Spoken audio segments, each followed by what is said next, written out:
Bueno, todo esto parte de un cómic, de una novela gráfica que dibujé hace 11 años o 12, y era un cómic muy libre narrativamente, que trataba de un montón de temas que en esa época me preocupaban. Bueno, la verdad es que es una bonita historia como llego yo a conocer a Alberto, porque es casi un cuento de Navidad.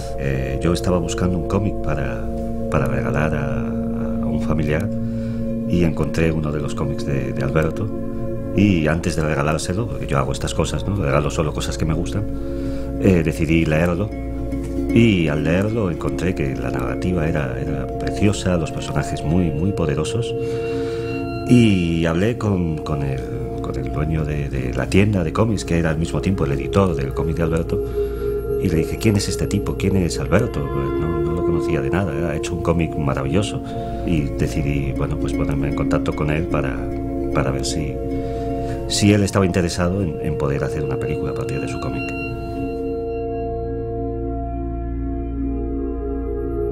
Desde luego, claro, la concepción de un cortometraje a un largometraje es completamente diferente. Mi canal.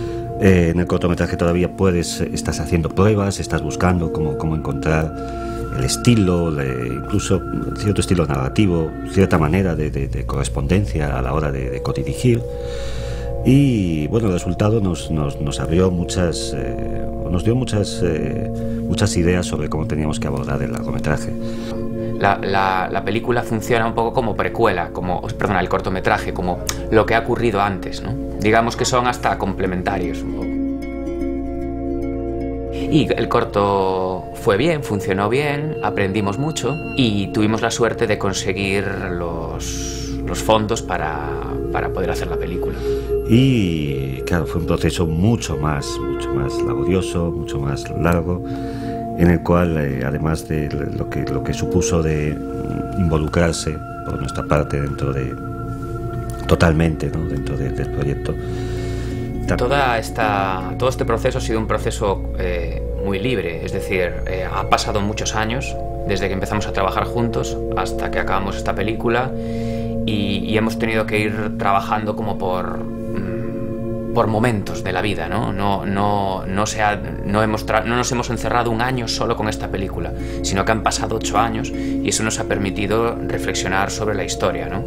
También, como dije antes, viene de un cómic hecho hace muchos años, entonces es importante mejorar lo que has hecho, ¿no? También han pasado 10 años, y en 10 años maduras mucho como persona, como dibujante, y es importante tenerlo en cuenta, ¿no? Para trabajar.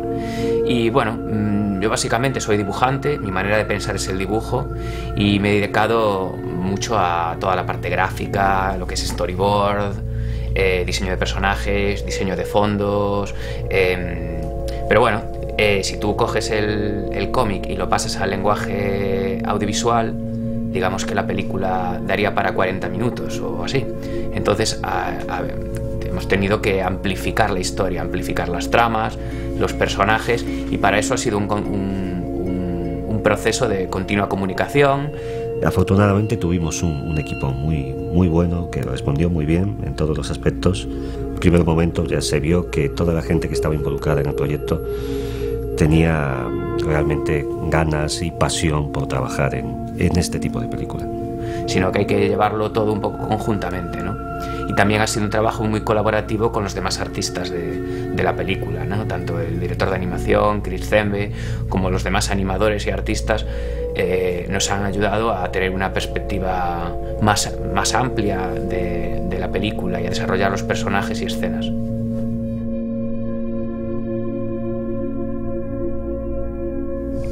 Bueno, yo creo que refleja muchas de las preocupaciones que podemos tener hoy en día. Desde luego es que sí que funciona como una metáfora de la adolescencia.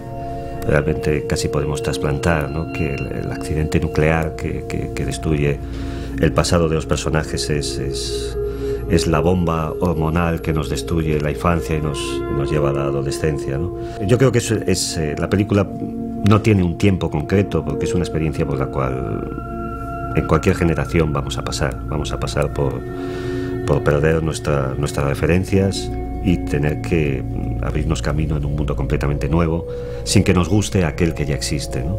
Entonces yo creo que su modernidad principal reside en eso, ¿no? Más allá de esto, pues está toda la temática que tiene que ver con el medio ambiente y con, bueno, la importancia que tiene el dejar o no una herencia cultural a los que nos sigan. Yo como padre esto me preocupa, es algo que evidentemente pienso en cuál es la trascendencia de todos los actos que hacemos contra nuestro entorno, ¿no? Y desde luego no puedo estar muy tranquilo respecto a eso. Bueno, nosotros somos lo que nuestras familias son, es decir, es algo que hay una parte cultural de cómo somos, pero hay una parte genética y la educación de tu propia familia, ¿no? De dónde tú vienes. Entonces eso está muy presente en toda la película, ¿no? La relación padres e hijos, ¿no? No solo, por supuesto, el personaje de Dinky, que tiene una familia desestructurada. Eso también explica por qué se quiere ir de ahí, por qué se quiere escapar, por qué los personajes son como son, ¿no?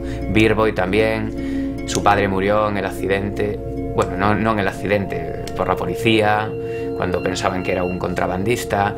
Luego está el tema del chico marinero, que tiene que vender droga para cuidar a su madre. Digamos que son cosas que ocurren en nuestro mundo. ¿Cuánta gente tiene que cuidar a sus padres, ¿no? O cuánta gente viene de familias desestructuradas? Y me parecía un tema como muy interesante, porque, como antes dije, somos lo que nuestras familias son.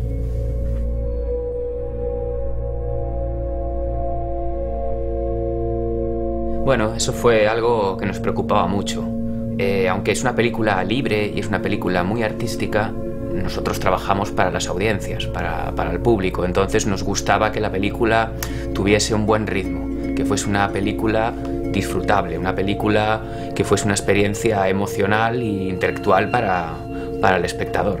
Siempre buscábamos cómo equilibrar el mensaje, ¿no? Por ejemplo, si había una o dos escenas muy oscuras, muy de terror, muy duras emocionalmente, siempre intentamos meter algo en el medio, algo que respirase, ¿no? Algo que hiciese una escena de humor.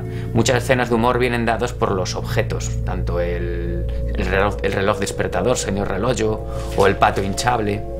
Y eso ayuda a que el espectador se relaje un poco, ¿no? También. Luego hay otra cosa que es muy interesante, que es que el personaje de Beer Boy es un personaje mudo. Es un personaje que no habla ni tiene sentimientos, aparentemente. Y eso nos valía también para que la historia, cuando llega a las partes de Beer Boy, sea más poética, ¿no? Sea una historia, al no hablar, tienes que contar todo con otro lenguaje, con un lenguaje de cine mudo. Y eso también nos ayuda a buscar el equilibrio adecuado, ¿no? Fue una de nuestras preocupaciones, ¿no? Equilibrar la historia. De hecho, yo no puedo ni debo hablar mucho de eso, porque yo soy daltónico. Por lo tanto, el color de la película es algo que afortunadamente fue una película muy colaborativa y no tuve que tomar decisiones a ese respecto, para bien de la película y para bien de todos, ¿no? Pero bueno, al margen de esto, sí, es cierto que el concepto artístico fue... toda la película transcurre a lo largo de un día y nosotros vemos cómo en la evolución de ese día las cosas se van complicando. Lejos de aclararse, como pretenden los personajes, se van complicando. Y esto se acompaña de una manera expresiva en el color. Sí que hay algunas secuencias en las cuales el tratamiento cromático es muy específico, más allá de los flashbacks, que se puede entender de manera inmediata, ¿no? que son narraciones en otro tiempo cronológico por su carácter cromático. Pero todas las escenas, digamos, más expresionistas, más íntimas, relacionadas con Beer Boy y sus demonios interiores, tienen un tratamiento muy específico que remite al cartelismo, al expresionismo alemán, a utilizar colores negro, rojo, muy sencillo y con unas angulaciones muy extremas. Y bueno, al final es todos los elementos del dibujo, no solo las líneas, los personajes, sino también el color, evidentemente contribuyen a tratar de comunicar o a tratar de expresar cuáles son las emociones de los personajes que están en ellos.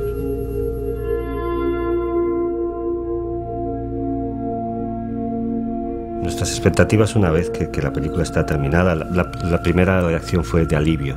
Lo conseguimos terminar la película y dentro de los parámetros que deseábamos, ¿no? Con lo cual la experiencia en sí, el proceso de hacer la película fue una experiencia afortunada.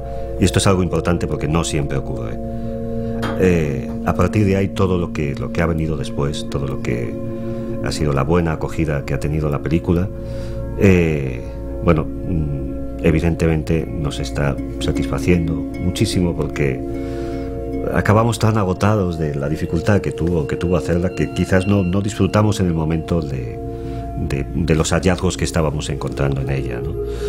Entonces ahora lo que nos gustaría es bueno, que no solo en los festivales la gente ame la película, sino que pueda ir un poquito más allá, ¿no?, de los festivales. Pero esto nosotros entendemos que siempre es complicado porque es un tipo de película que no es muy habitual y para el cual a veces el espectador quizás no se sienta preparado, ¿no? Pero bueno, yo espero que esta sea la primera de muchas otras películas que Alberto, yo o cualquier otro director pueda hacer de un modo mucho más libre. Bueno, me gustaría que la película el espectador la percibiese como algo emocional, ¿no? Como que una experiencia para dejarse llevar con ella y que luego reflexione sobre ella, ¿no? Y que me gustaría que fuese una historia que dejase impacto en el espectador, que se quiera volver a ver en un futuro o que de vez en cuando te acuerdes de ella, ¿no? Es como, bueno, es un poco pretender mucho, ¿no? Pero es lo que cuando haces historias las haces para eso, ¿no?